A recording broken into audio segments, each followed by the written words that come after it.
لغمان والي ته تر پیژندنې وروسته د سکتوري او تخنیکی خدمتونو نوي رئیس په توګه محمد حنیف هاشمي رسما خپل دنده پیل کړه. د سکتوري او تخنیکی خدمتونو نوي رئیس د پیژندنې مراسم نن د پنځشنبه په ورځ د غوي په 13 نیټه تر سره شول چې پر مهال د لغمان والي ښاغلي محمد اسف ننګ، مرستیال والي الحاج شاهزاده مظلوم یار، د ولایتي شورا رئیس او غړو او د یو شمیر ادارو مسولینو برخه اخیستې وه.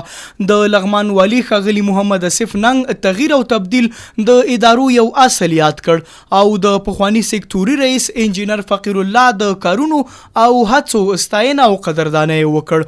نوموړي نوی ټاکل شوی رئیس محمد حنیف هاشمي ته د مبارکۍ ترڅنګ د چارو د بهبود، د اداري ظرفیتونو د پیاوړتیا او ګڼو نورو برخو کې لازمي سپارښتنې وکړي. بل لور ته د مرستیال والي الحاج شاهزاده مظلوم یار له لوري د سکتوري او تخنیکی خدمتونو نوی ټاکل شوی رئیس د دغه ریاست مامورینو ته ور وپیژندل شو.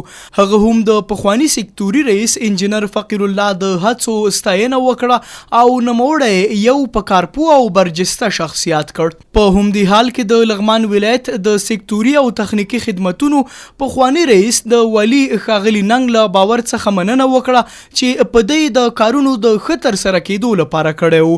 نوی ټاکل شوی رئیس ژمنه او ډاډ څرګند کړ چې په پوره ژمنتیا او د ولایت رهبرۍ تر امر لاندې به خپل کارونه مخته وړي.